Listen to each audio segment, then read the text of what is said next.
कभी बहुजन समाज पार्टी के विधायक रहे जोरा से मनीराम धाकड़ जी, आज परिस्थितियां बदली और समाजवादी पार्टी के सदस्य हो गए और प्रत्याशी हैं। टिकट न मिलने को लेकर वो खफा थे और उन्होंने समाजवादी पार्टी की सदस्यता ली और आज विधायक के लिए चुनाव लड़ रहे हैं। क्या समीकरण बन रहा है जोरा विधानसभा के लिए? ये नज़र हमारे चैनल लगातार इस पर बनी रहती है और हम लगातार इन खबरों को दिखाते रहते हैं। आज हमसे उनके कार्यालय पर उनसे मुलाकात हुई।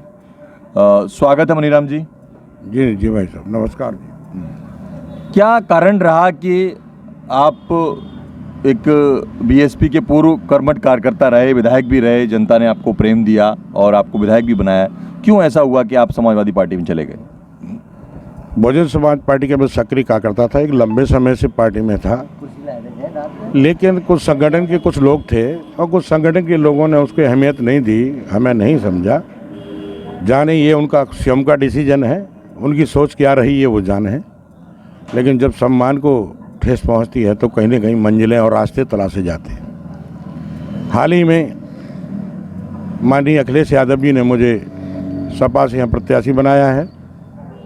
जोरा क्षेत्र में यहाँ 3 पूर्व विधायक चुनाव लड़ रहे हैं, एक प्रत्याशी यहाँ वो भी लड़ रहे हैं। तो इस समय जोरा का समीकरण चतुर्कोणी समीकरण है। बाकी का जनता का जनादेश जो भी मिलेगा वो सब जनता के बीच में सभी लोग जा रहे हैं। ठीक मैं भी एक लंबे समय से विधानसभा क्षेत्र जोरा में शोषित पीड़ितों की लड़ाई लड़ रहा हूँ। आज भी मेरा सभी से वही संबंध है जो पहले थे और निश्चित ही में उम्मीद है, आशा है कि आने वाले 17 तारीख को जोरा की जनता निश्चित ही मुझे आशीर्वाद देगी। ये समीकरण एक तो दूसरी तरफ कांग्रेस के प्रत्याशी हैं जो युवाओं में पहुंच रखते हैं, दूसरे जगह पूर्व विधायक बीएसपी से हैं, तीसरे वर्तमान के विधायक हैं रजोदा जी, क्या, और चौथे आप हैं। क्या जनता आपको पूर्व में जो प्रेम दिया था, आपके काम को लेकर के आपको विधायक बनाया था, उस तरह से प्रेम आपको सहयोग दे पाएगी? भाई जोरा की जनता के लिए मैं अनवरत लड़ाई लड़ता हूँ। हमारे यहाँ इकाई एक बंद पड़ी हुई, उस इकाई की भी शक्कर कारखाने की हमने सदन में बात उठाई थी, एक बार नहीं 20 बार उठाई थी। और हमने ये बात कही थी कि हमारे क्षेत्र में बेरोजगारी की विशेष समस्या है। हमारे यहाँ का नौजवान 40% नौजवान गुजरात, अहमदाबाद, सूरत, महाराष्ट्र, बेंगलोर जाकर, कर्नाटक, केरला में जाकर मजदूरी कर रहा है, लेकिन हमारे यहाँ कोई उद्योग ऐसा बिजनेस नहीं है जिससे हमारे बेरोजगार लोगों को रोजगार मिले। सबसे बड़ी समस्या स्वास्थ्य की यहाँ बहुत गंभीर समस्या है। मध्य प्रदेश सरकार जो जनरिक दवाएं देती है उससे आम जनता के लिए कोई लाभ नहीं मिलता है। हमने ये मुद्दा सदन में भी उठाया था और हमने शिक्षा के स्तर पर भी बहुत बात की। भाई शिक्षा का जो स्तर है वो गिरा हुआ है, इसमें सुधार होना चाहिए। सड़क, बिजली, पानी और भी छोटी छोटी कई समस्या है लोगों के लिए। तो सदैव मेरा जो जीवन रहा है जोरा की जनता के लिए समर्पित रहा है। मेरे तो जीवन की हर श्वास जनता के नाम, और जो भी प्रसाद में देगी मैं उसे स्वीकार करूंगा, इससे मुझे कम नहीं है, लेकिन जो भी शेष मेरे जीवन बचा है वो भी जोरा की जनता के लिए समर्पित है।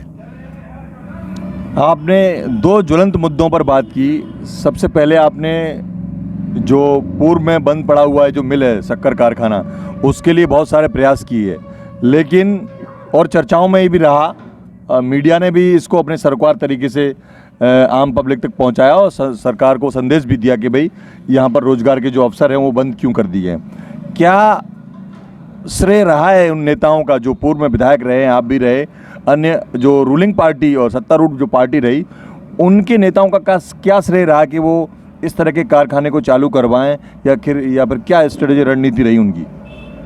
भाई वर्तमान में एक लंबे समय से यहाँ सरकार रही है भारतीय जनता पार्टी की और उनके विधायक भी रहे हैं सरकार के यहाँ। हमने उस बात के लिए उन्होंने आज तक मुद्दे को उठाया नहीं, उन्होंने गंभीरता से उसको लिया। भाई जनहित की बात है, जनता और लोकतंत्र में लोगों की सेवा के लिए यही प्रतिनिधि बनाया जाता है।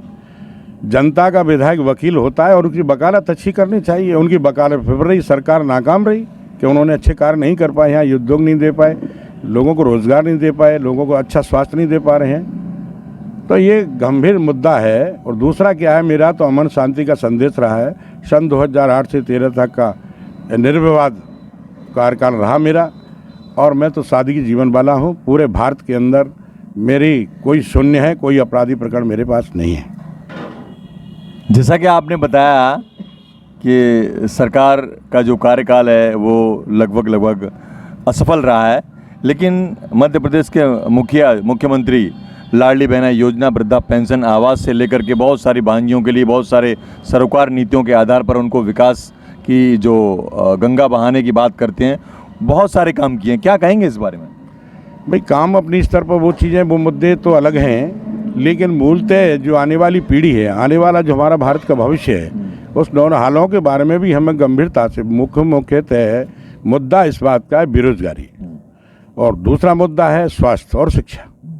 इस पर पूरी तरह से सरकार विफल रही है। मतलब 3 मुद्दे हैं आपके? हमारे 3 मुद्दे हैं, और अमन शांति, भाईचारा, सद्भावना, ये तीसरा चौथा। तो आप जैसे यदि मान लीजिए समाजवादी पार्टी से सरोकार रखते हैं अभी वर्तमान में, और आप यदि प्रत्याशी बन करके और जीत हासिल करते हैं, तो क्या एजेंडा रहेगा, क्या जनता के लिए, जोरा की जनता के लिए आप क्या सेवाएं दे पाएंगे? भाई प्रतिनिधि जब बनते ही प्रतिनिधि की जिम्मेदारी बन जाती है कि अपने क्षेत्र की एक एक समस्या को वो सदन में उठाए, और सदन के माध्यम से जो भी सरकार हो, हम सरकार के प्रतिनिधियों से बात करके यहाँ की क्षेत्र की समस्याओं को हल कराने में अग्रणी भूमिका निभाएंगे। अच्छा, एक चीज़ है सर, बीएसपी में टिकट न मिलने का जो कारण है, कहीं आप जब विधायक थे तो आप पर कुछ छोटे मोटे आरोप लगे थे, कहीं वो कारण तो नहीं है? साथ ही मेरा कहने का आधार ये है कि राजनीति एक ऐसा क्षेत्र है, इसके अंदर सारे लोग अपना अपना दृष्टिकोण फैलाते हैं, साथ ही अपने अपनी भाषा का अपने स्तर से प्रयोग कर लोगों को डेमोलाइज करने का जो रास्ता अपनाते हैं, वो मेरा मकसद नहीं है।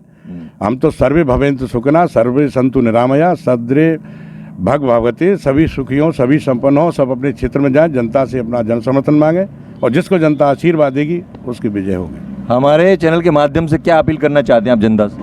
मेरी जनता से ये अपील है कि साथियों, 17 नवंबर को होने वाले मतदान में आपको अपने विवेक से, स्वयं के विचारों से अपना जो प्रतिनिधि चुनने जा रहे हैं, वह प्रतिनिधि के लिए आप विचार करके ही मतदान करेंगे, ऐसी आप लोगों से उम्मीद और आशा है। सर, अंतिम प्रश्न करूंगा। जौरा जो क्षेत्र है वो मुरैना चंबल अंचल का अग्रणी क्षेत्र है, लेकिन यहाँ पर जैसा कि आपने बताया कि रोजगार की समस्या रही है, तो इतने वर्षों से 18 साल से मध्य प्रदेश की सरकार रही, और आप भी विधायक रहे हैं, और उससे पूर्व में आपकी पार्टी जैसे बहुजन समाज पार्टी के सोनीराम कुशवाहा जी से लेकर के अन्य विधायक भी रहे हैं। क्या ऐसा आपकी नज़र में कोई प्रतिनिधि है जिसने जौरा के विकास के लिए कोई काम किया हो? भाई, जिस पार्टी से जो लोग निर्वाचित हो जाते हैं वो अपनी अपनी बात को अपने स्तर से रखते हैं। जिस वक्त हम थे उस वक्त में सदन में अपनी बात रखने का, मध्य प्रदेश में किसी भी दल से कोई भी निर्वाचित होकर विधायक जाए, वो अपनी बात को बड़ी जिम्मेदारी के साथ रख सकता है, और अपने क्षेत्र के लिए सरकार कोई भी उससे विकास के लिए अनुदान मांग सकता है। तो इस बात के लिए हमने गंभीरता से बात रखी। जितने भी लोग बने, ये इनकी भूमिका है।